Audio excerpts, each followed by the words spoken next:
I don't have time. And I especially don't have time for your bullshit. Who's bullshit? Your bullshit. Not mine. Quote, I have a new dildo and I want a strap-on and I will use it. That was not a quote. That was not. It's a paraphrase with a very bad tribe accent.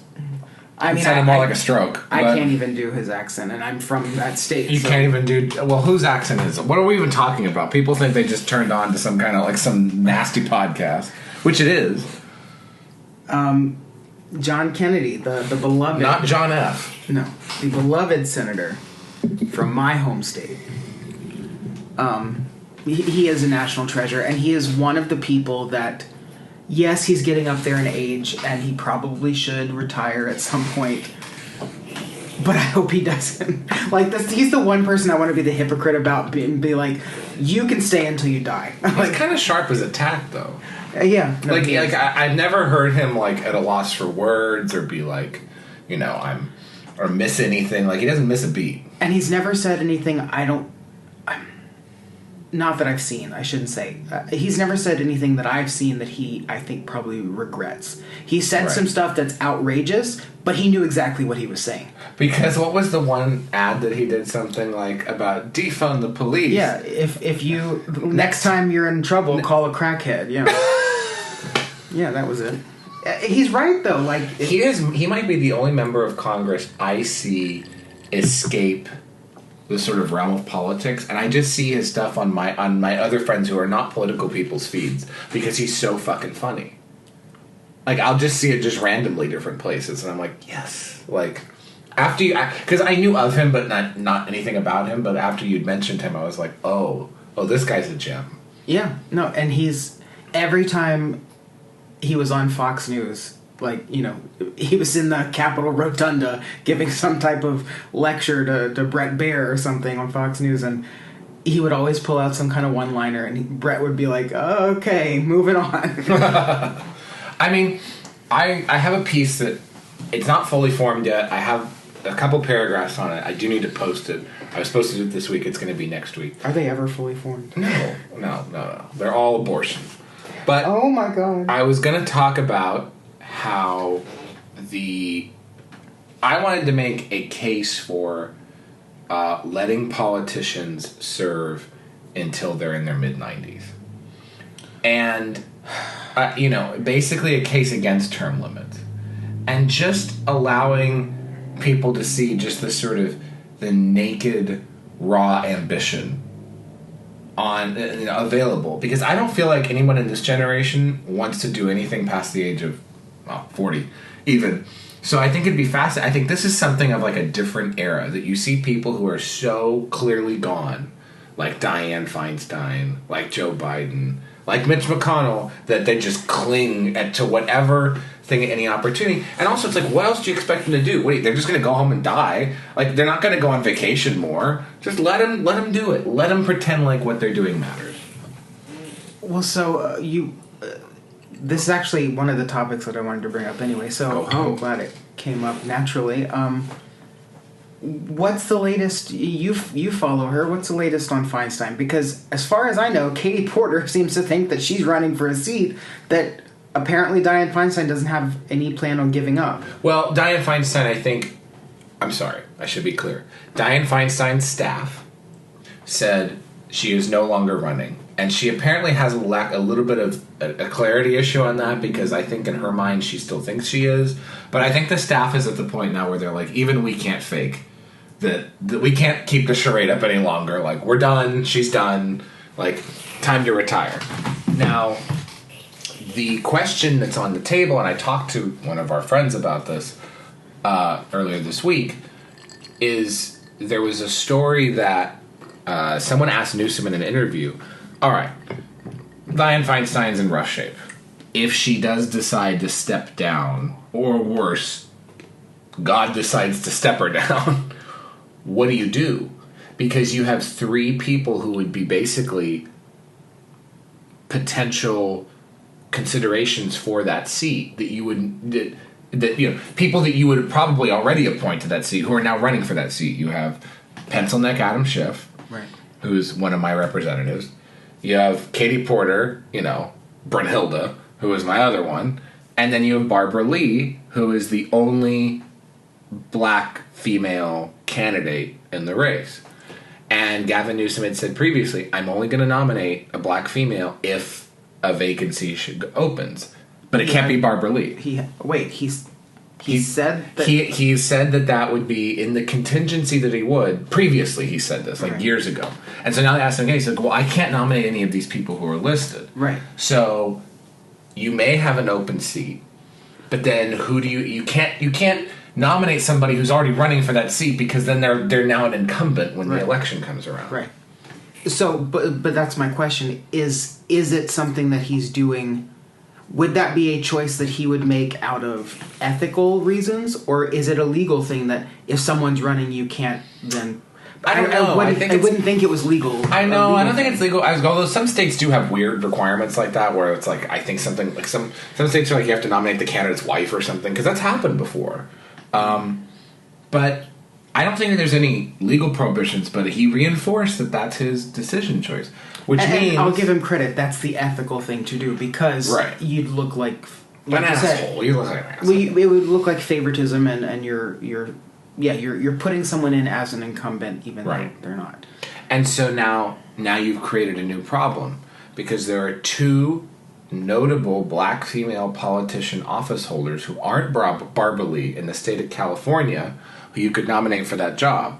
One's our mayor, Karen Bass, who just got the job, so it'd be very inconvenient for her to then jump off and then get a Senate seat. That would be like a problem, even though she was a representative for many, many years. And personally, I think I'd be a little bit upset because compared to her predecessor, Eric Garcetti, she is doing something about cleaning up homelessness. Yeah. Like they're planting like flowers again on the highways. Like there is a noticeable shift towards cleanup. It's not solved by any means. It's still bad, and it's still like $47,000 a tent, and there's still lots of problems. But someone is making an effort somewhere, and it's not. I don't want it to go unappreciated. Right.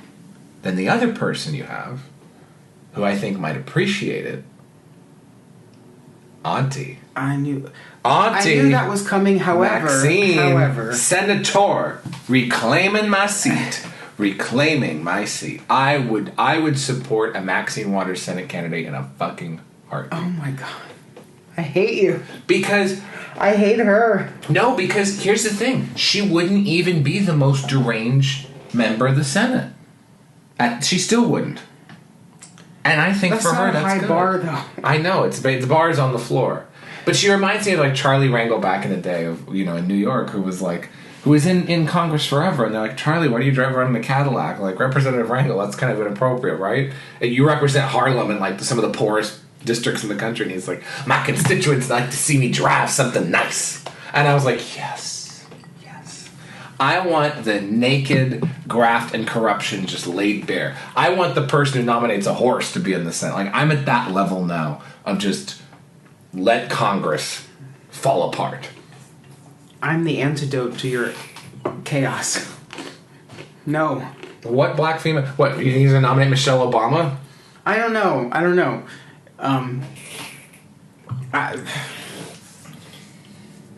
I agree. I don't like either choice for the same reasons that you've mentioned. So I cannot answer the conundrum. And you could tell that Katie Porter's probably pissed that she announced because had it not been the case, she probably would have been just named. Same thing with Barbara Lee. I don't think he would have picked a non-woman to fit a woman's seat. So it had neither of them announced that they're going to enter this expensive and bloody primary. They probably could have easily been nominated if something happened. I don't know. But surely that was that's in the cards. Like, look at her age and her well-being. That's on them for making the choice to announce. Well, and especially because apparently Katie Porter is really struggling with fundraising. She was not going to win if she ran again as a representative. And by the way, the Republican... She barely won. She barely won against a guy who I think, like, has been arrested. Like, for domestic violence or something. Like, she barely won against... Like, to her credit, it was because of the district. They shifted the district, and even some people I've talked to were like, I don't know how she won, period, because the district is very conservative. Right. And it's only because of Republican incompetence that she's won. It was very... if I recall correctly, it was very, very close in the race. Right. It was still like 50-49 against a guy who I think smacked around his wife on tape. Like, that, if you're that close, like, that's... I mean, she smacked around... And she smacked around her husband. She hit him with potatoes. She hit him in the head. Allegedly. No, it's true. It was in, like, divorce filing. 'Cause it's not like Chase and Buttigieg popping pills like Tic Tacs and, beating on Pete. But this actually happened. But this leads to the other sort of announcements that were made this week of your girl, Miss Pelosi. Miss Ma'am. Announcing that she is not going to retire. No. Why should she? She's fine. And I'm sorry, I left a comment on one of your tweets about Nancy Pelosi that I thought was actually really funny, and the Twitter algorithm hates me because I don't think a single person actually saw the tweet. I've seen this happen where you've replied to things and I don't see them, and I reply to you sometimes and you don't see them. But I don't know what you said. You mentioned something. It was a picture of Nancy and some guy. Nancy and George Soros' son. Alexander. Yes. That little goblin twink. And you made some comment about... congrats to the happy couple. Yes. And I said, Paul has the hammer dude, so surely Nancy should be happy too. That bottle of Svedka is not keeping her warm at night. God. Oh, God. But no, so she's announced that she's running, seeking re-election. Surprise, surprise. And I'm not sure how old she is, to be quite honest. I think she's 80. She's getting up there, right? She's 80, 81. She's like in that region. Those, the tits aren't. The stitches on the plastic surgery are holding on for dear life. But this is the thing. Nancy Pelosi, you won't be able to tell if and when the decline hits because she's half in the bag the whole time. Like, yeah. How can you tell? Yeah. And I love the thing that like her daughter Alexandra was like, my mother doesn't drink, and I'm like, wow, I think that's the only lie that Alexandra Pelosi's ever told. Your mother lives on a winery and owns one. You think she doesn't drink? That's so full of shit. The only person I know who owns a winery and doesn't drink is Trump. True. He has that Klug winery in Virginia. Yeah, I have. I have the wine glasses and the. It's supposedly very pretty. My parents went way before he ever announced for being president, running president. Well, speaking of women not running for... Wait, there's one more. There's one more? Okay. Your other friend, Mr. Romney. Oh, that's what I was going to say, speaking of women stepping down. he announced that he is not. He is retiring. Now, what do you think the reason for that is? Is it political, or is it like... actually, he's doing the right thing and saying, I am getting up there and it's time for me to go. No, he got into an off-Broadway, performance of Wicked. I don't fucking know. No, he's not Dancing with the Stars. No, he was going to lose this next election. You think so? Well, they showed some pre-polling that, like, there were three other candidates in Utah that, like, could have beat him if he runs again, and so Republican or Republican. He would have been primaried and he would have lost. So they were like, it was like a Liz Cheney thing of like, you're not going to fucking win again. What are you going to do? Okay.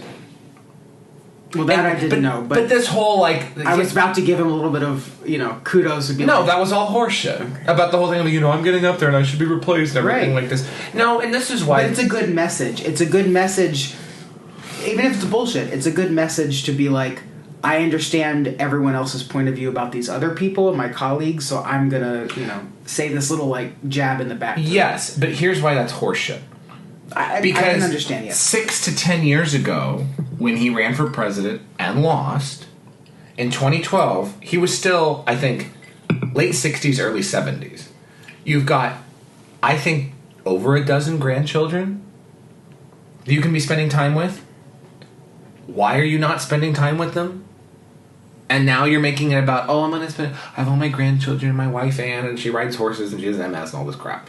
I don't believe that now, because you went to D.C., he sits on a folding chair in front of an 80-inch TV. This is what it said in that McKay Coppins article. He sits on a folding chair in front of an 80-inch TV and eats Beanie Weenies in front of the TV. I shit you not, he sits there and eats hot dogs. So he's basically you. Exactly, but he doesn't drink. But he sits there and eats hot dogs like in front of the TV by himself Like, In his what is underwear. exactly? What the fuck is he doing in D.C.? What does he do? He doesn't go out there and meet people. He doesn't go out there and like. He doesn't even work with lobbyists. Like, my God, he doesn't do shit. So it's like, if you're just gonna sit there in D.C. and act like this sad bachelor when you could be spending time with your 38 grandchildren, I mean, do you hate them that much? This whole time you could have been doing that. And this was what happened. He was so insulted that Trump invited him to dinner to discuss him becoming Secretary of State, and then invited a photographer, and you see that one picture of Trump with this like devilish grin on his face, and Mitt Romney looks like he's about to be shot. And he's so insulted after all of that humiliation, he didn't get the job. Same thing with Chris Christie. Chris Christie was almost Attorney General or something like that, I think. And it was some very high level, like a top 5 cabinet position. And he interviewed with Trump, and there was like 2 or 3 rounds. At the end, Trump was like, "Fuck you! I'm picking like I'm picking like the CEO of Hewlett Packard or something." Like, sorry, dumb shit, you're not getting it. After all of that, they both, I love, have like both previous presidential candidates in 2012. They've both been on this like, "We hate Trump" campaign. I'm like, you're just mad that he didn't give you a job. And both of you cannot use this "oh, my family" argument when you're out there chasing every news camera in the world. Why don't you can all retire? Chris Christie has enough money. Mitt Romney has more than enough money. What are you doing? You're not. I don't buy the humble servant argument for a fucking second. No, neither do I. But it's good press. It's good. It makes him look good. Oh yeah, he's trying to burnish his legacy now. It's like, I'm the honorable and everything like this. You're just mad that your dad didn't win for president. Now you tried to run, you lost. We're seeing, in effect, with the Romneys. This is actually a very good point. We're seeing with the Romney family almost a repeat of what we saw with the Bush family had George W. Bush lost. So if he lost and he didn't win, I don't think he would have run for any office anymore. He was a governor like Mitt Romney. He was the son of somebody who ran for president, was very high ranking, everything like this, like Mitt Romney. And you're seeing this sort of thing of like, they can never measure up, so they're going to keep running until they win, and then they don't. And now Jeb tried, failed, he's never going to run again. He's done. Jeb is done in public life for the rest of his life. And I think his son lost too in Texas. Another nephew or something like that endorsed Trump and pissed off the rest of the family. And so it's like, what more could the Bushes, what more do they need from this country? Same thing with the Romneys. What more do they need from us? We have given them decades of attention and money and power and jobs. And because they haven't had the highest one, because every single successive member hasn't had the highest job, then there's a problem. Thank God Chelsea Clinton doesn't run for president. Oh, God. Can you imagine that?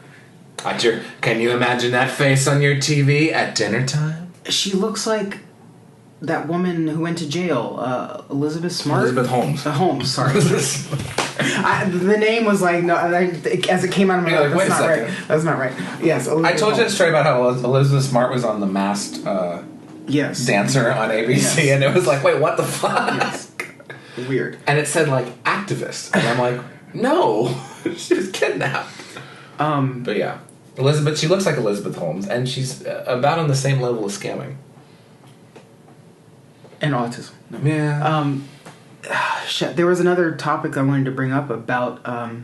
Mitt Romney? No, about Congress, but... I'm trying to think. Fetterman was back this week and kind of doing his little, sorry. Yes, the impending possible government shutdown and the Freedom Caucus people talking about calling McCarthy on the carpet. So I don't know. I have opinions on this, but I don't. I guess I want to hear yours first. I have the same nihilism. I don't think anything's going to come of it in anyone's favor. I think that McCarthy is a uniquely stupid person. I think that he's fine in the role for now, but that's about all that you can ask. And I think that these Freedom Caucus people, they might have good intentions and they might be trying their best, but they have been picked off in a way that the Squad has not. Remember, the Squad has only grown in people. The Freedom Caucus and all those other groups have shrank. and they had a failed leadership thing and everything like this. Like, Cori Bush and the rest of them may be stupid, but they know how to stick together. I don't understand why. I understand that these Freedom Caucus people are not the smartest. However, their whole shtick is running for and being the voice of the base of the Republican Party and those very populist heavy people who are out there going, we want people held accountable for this, and this. We want to know the truth about this, and this. And that's what they're calling McCarthy on the carpet for, saying, right. You told us when you took the speakership that you would release the January 6th stuff. You told us you would, get Fauci, to answer. And all we have is a questions. Hunter Biden gun charge and a potential Biden impeachment thing, which probably isn't going to go anywhere. Which we'll get to in a minute. But the whole point, so that I think that's McCarthy's way of like appeasing them slightly is by saying, we'll investigate. We'll look at impeachment. It's not gonna, I look. Here's the thing. I think that they will do one of those investigations that takes forever, and it's not going to get anything. I don't think it'll ever get to a vote. Not at this rate. Not by 2024. But going back to the Freedom Caucus people, though, I watched the video of Matt Gaetz, saying all the stuff that he was about McCarthy, and he was right. Everything he was saying was right. They asked McCarthy to do this. He's done none of it except like one of like the 10 items that he promised to do. Right. So they're within their rights to say something and call him out on it. But at the same time, with a government shutdown coming, with the shit that's going on, it's like, is this the best time, guys? Like, I don't know. I'm caught between. And it makes Biden look better because it makes him and his administration look like, look, we're the people keeping this whole bus going, and these people just keep trying to obstruct us the whole way. And the Republican Party looks fractured. Exactly. And so it's similar to where it's like the left had to investigate Trump, like it was important that they had to, because they started saying wild shit to their own base, and then they had to do these like phony impeachment investigations, all of which amounted to absolutely nothing. And I think has led to this very latent anger in the left, to the point where the left won't support a non-angry candidate, in a sense, because they've been told that Trump's the devil for 8 years now. But I think the problem with the right is it's always new evidence is going to drop. It's always, there's more votes, there's more this, there's this sort of like lead on of there's something there, and there's never a there to the point of getting a functional response. Because we're basically at the point now where, yes, the Russia investigation was bullshit. Yes, it was based off of falsified evidence. Yes, it implicates multiple government employees. Yes, the Obama and the Biden administration, the Obama administration during the 2016 election investigated the Trump campaign. The Biden administration has been excessively harsh in their investigations of both Trump and January 6 people and everything like that. Yes, it's targeted political persecution. Yes, Hunter Biden is corrupt. Yes, you have all this Burisma and Ukraine nonsense where they were getting a kickback, whether they want to say it or not, from this corrupt government and corrupt government entity. Yes. And now I think the problem is it's almost this analysis paralysis of we have all this stuff and it's like, oh, that's not good. All right, and just moving it along, because there's nothing that is actionable in a sense of like, it's like when they were trying to get the mob, and they said for so many ways, these guys have done this and this, and apparently, people went missing, and there might have been murders, and they might have been fixing gambling numbers, and at a certain point, they're like, yeah, we know, they said that they're bad guys. What do you want us to do about them? And that's how they had to get them on charges like tax evasion and RICO. That was the stuff that they could prove. Right, they can get them on like littering. So that's kind of like where we're at now. About like we're gonna have to find when Biden littered in order to get him impeached. Okay, and thank you. This has been a wonderful episode for segues. We haven't had to like pull shit out of our ass at all because there are a tale of 3 impeachments going on. Yeah. I only want to talk about 2 of them because the third one I know nothing about. There's a 4th one I would like to talk about, but yes. Oh. Okay, well, the 3 that I'm... Andrew Johnson, I'm kidding. The 3 that I'm referring to are Ken Paxton in Texas, which, again, I know nothing about the circumstances, so I can't talk about it. It seems like nonsense, but I don't know. There was a very wide-scale corrupt thing that was alleged, but he's also been, I think, one of the only state-level officials that's been good about immigration, and so there seems to be some residual anger at that. And the second one, since we're already on the topic, is the Biden one. The third one being Michelle Lujan Grisham, which I will talk about in depth in just a minute. But the Biden impeachment, I was listening to one of my favorite podcasts that I will not name because you will roll your eyes. And I've had it. They brought up something interesting that it made me think, but then at the end of thinking, I went, wait a minute, no, David French, you're stupid. Again. But that's all that it took. But usually I come to that conclusion after like 10 seconds of thinking about what he's saying. It took me about 10 minutes this time. But he started to make sounds that sounded reasonable, and then at a certain point, like, and then you're like, wait a second, no, you're fucking retarded. Yes, exactly. I forgot. So he brought up the point that when Clinton was impeached, they had the impeachment inquiry went into effect after they had a bunch of evidence against him. Which they knew that he lied under oath, etc. Blah blah blah. Yeah, he committed perjury. Right. Then with the Trump impeachment, the first one that is, with the Ukraine phone call. Yeah. Perfect phone call. The only reason that they had the evidence they did, the quote-unquote evidence, was because the Trump administration released the phone call. Right. Had they not done that, they would not have had any information. But the Trump administration said, there's nothing wrong with this, here, have it. So that was all fucked up. Which is why I think it falls into like the stupid or liar category about like, well, they're so evil that they put out the transcript that says they didn't do anything wrong. Like, come on. With the guy that you're now sending $50 billion to, no one wants to talk about Zelensky being the other person on that phone call, but that's a longer story. So the only reason that impeachment went anywhere is because the Trump administration laid out the facts and evidence to them. Like, they gave it to them. They spoon-fed it to them. And it has something to do with this current inquiry too. Right. But in this case, they're floating the impeachment inquiry,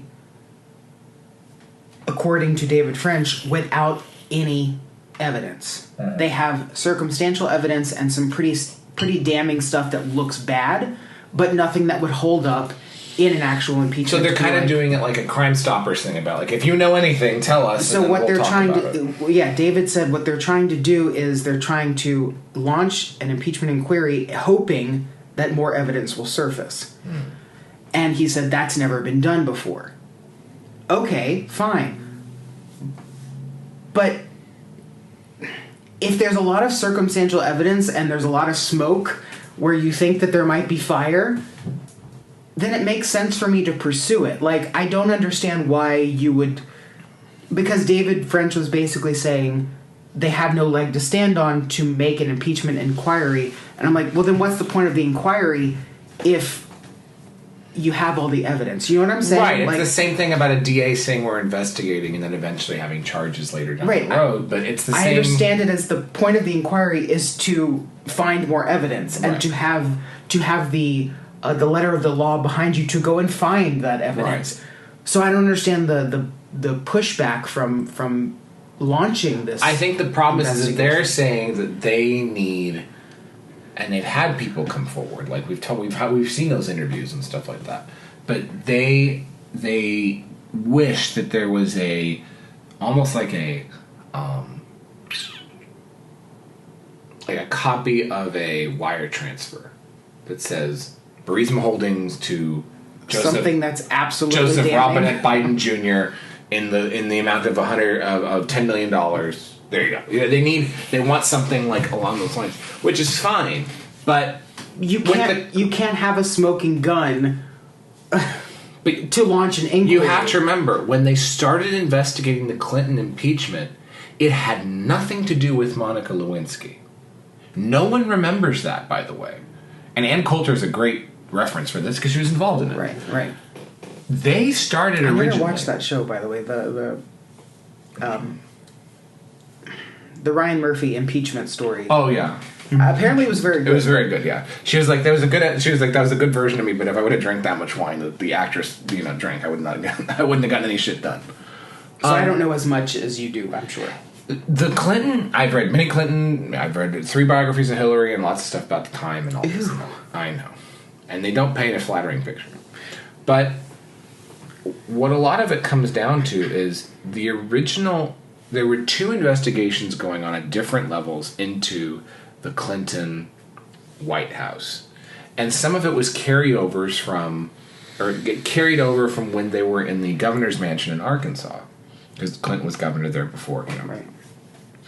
One of them was, it was called Travelgate, and so it had to do with Hillary Clinton, by her direct orders as First Lady, firing the entire White House travel office and replacing them with people that were associates of her Rose Law firm in Little Rock, Arkansas. There was something very corrupt about what she did. There's a lot of pieces of evidence about that have never really come up. Vince Foster, who was one of the main people involved, was found dead by suicide under suspicious circumstances. Right. And there's a lot of files and things like that were lost, but that was one of the original Clinton inquiries pre-impeachment.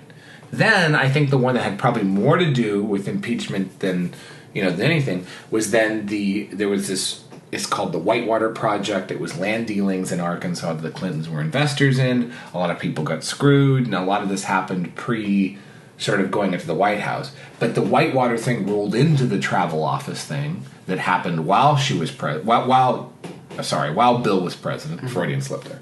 And then basically the further they dug, they realized more things that happened there in a domestic cat capacity that were very suspect. And then eventually they realized there's this employee of the White House that's been making unnecessary visits to the Oval Office, the Monica Lewinsky thing, Clinton is investigated and everything like that. Right. Then that was just the domestic policy. In the foreign policy realm, there was the original 1998 bombing and invasion of Iraq. There was the Kosovo-Serbia bombings in 1996. There was the bombing in Sudan, that one of the reasons that, by the way, Osama bin Laden gave for the 9/11 attacks was the bombing in Sudan of a medical facility by the United States that killed a lot of people because they missed what apparently target that they were supposed to have. And the Clinton White House did it because they were worried about being investigated on the domestic front. So that was the whole concept of wag the dog came from. Like, the dog wags its tail and which wags first. It was do this foreign policy distraction to distract from domestic policy. So there was a lot of stuff that led up to this, all of which were very corrupt. But when they started this inquiry, I don't think that, especially in the Clinton situation, I don't think that they had a single interview from somebody on the record saying this person committed crimes and this is exactly what they did while they were in the office. I mean, you had the Paula Jones investigation. You had so many different moving parts in something like this. And you have something very similar in the Biden White House now. Because you've got stuff with the son, you've got stuff while he was vice president, you've got stuff while he's president now. There's a lot of shit. So you're saying that basically what David French said was incorrect. Yes, because what he said, what he insinuated was the inquiry started after they had the evidence that he perjured himself. No, the inquiry basically discovered the evidence in a lot of senses. Now, that I saw that meme going around on Twitter too, by the way, and a lot of people said, "Oh, it's the first time an impeachment," and I'm like, "Well, no, that's not how that works." There was they wanted to launch an impeachment inquiry into Clarence Thomas because he accepted a trip from somebody. Like, that's the level of what arises for impeachment these days. And that speaks to the culture at large, right? Because before Trump, impeachment was like what abortion should be, right? The safe, legal, and rare. Yeah. And it was very rare. You only heard that word when someone did something absolutely horrific or egregious. I mean, mind you, the Trump impeachment process started the second that the Obama White House was wiretapping the Trump campaign. It happened before he was even elected. So the whole point is, and I don't give a fuck who says, two wrongs don't make a right. Whatever it is, the people Wong Fu. No. Love it. No. You got it. I appreciate that. When people say, "Oh, you're just doing what the left did to Trump," Well, I'm sorry. Turnaround is fair play, right? Like, you weaponized impeachment. Yes. Why can't we do the same thing? Well, and in politics, the Clintons always said the personal is political. That was their whole big thing that they ushered in. But I'm tired. This gets to the bigger picture of I'm tired of people on the conservative side saying we need to be the bigger people. We need to rise above the pettiness. Like, the left plays dirty, and they get what they want doing that. But we're going to be the bigger people and always lose. Fuck that. Fuck it. Like, I'm tired of losing. Yes. I want to give them a taste of their own medicine. You want to play games. You want to go to war. Ideologically, we're going to fucking go to war. Well, what are you doing sitting back and just letting them run all over you without retaliating? There was a very interesting I think it was an Axios piece saying they asked some voters, some Midwest voters, Betty Lee with her ambrosia salad recipe was asked, like, what do you think of this Biden impeachment? So she literally said something in the quote that said something, I'm going to try to do the accent. Jeez, they're trying to go after him now. And so it's like, some people may see it as that. But, I'm sorry, some of you people voted for this person who's not on the up and up. And you got to deal with the consequences of that now. When you voted for Biden, you voted for an impeachment investigation to happen because you knew going in, this man has been in public life for over 50 years. He has enriched himself at every single turn. Something's bound to be hinky. Exactly. And also, apparently, advertise like, I've been in public life for 50 years. I'm only worth $100,000. And they're like, well, either he's an idiot or he's lying. Either way, you don't win. Like, you have this man who campaigned for office, got elected back in the 70s, I think, with his child hunter and another son sitting next to him at his wife's bedside after a car accident. Like, you have someone who is so wildly shameless above all else, would do anything to get elected. Anything. This is not some, like, kind old grandpa here. Just because he goes into whisper tones and eats ice cream. Like, this man has gotten into politics and he might be a doddering idiot, but is kind of a monster. So, treat him accordingly. Anyone in politics is a monster, in my opinion, but... I know they've been doing it for 70 years, 90 years, 120 years. Sorry, go ahead. I was going to say, I think that they should re-elect Strom Thurmond in South Carolina. I think it's time for a fresh face. Fresh? I think it's time, compared to some of those people in there, I think it's time for a fresh Fresher face. than yours, but... Well, you can chip away the rot. He's fine. He's fine. Just strap him to a chair and put him in. They won't know the difference. Speaking of rot, your friend... Mine? They're all your friends for this episode. I have all these friends I've never heard of. Miss Grisham. Miss Lujan.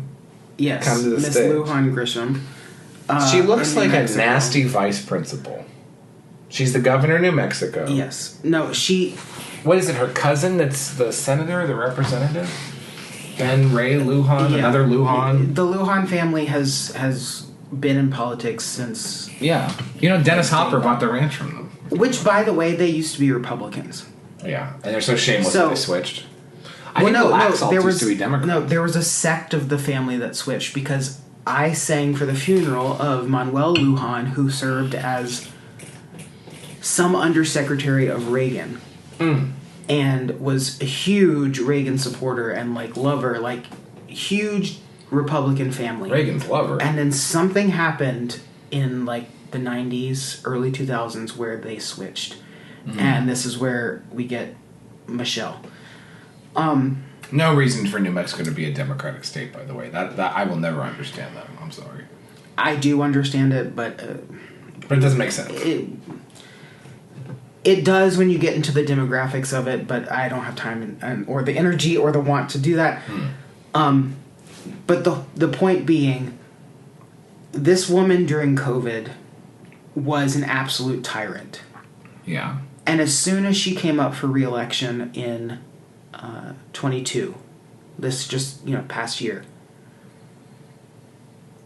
I was, I told as many people as I could, like, yes, I know that I don't live there anymore, but you have to remember what she did during COVID. Like, it didn't make national news because New Mexico is a small state, but right. But they had one of the most restrictive some policies. of the stuff that she implemented and the stuff that she said, which was just, she literally said on some of her press conferences, I know there's no scientific basis for me doing this, but I'm going to do it anyway. That's fucked up. It's just, she's clearly a power-hungry person, and she overplayed her hand this time. Right. Because, for those of you who have been living under a rock, I don't know, she invoked a state of emergency in the state, but specifically the city of Albuquerque, basically stripping people of their Second Amendment rights. Like, period. End of story. So like, basically, you the state can't of carry a emergency, gun. You can't do anything with a gun. So that was the part that was very interesting to me, because it said like a state of emergency due to, quote, gun violence, end quote.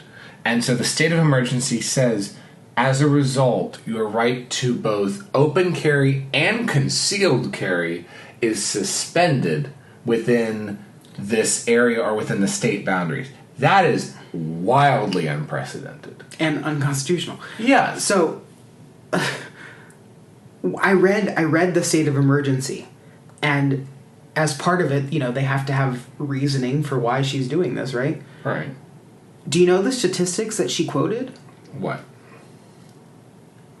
She said there was something about an increase in gun violence from the years 2006 to 2018.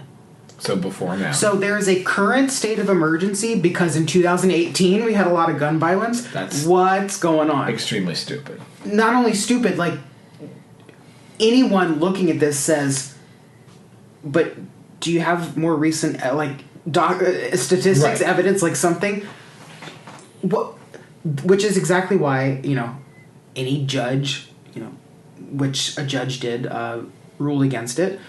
But even before the judge did that, the police chief of Albuquerque had a press conference and said, I took an oath, going into my position that I would uphold the Constitution, and the governor's asking me not to do that, and so I can't abide by my boss. So basically, fuck you. Like, it's really interesting. I feel like the NRA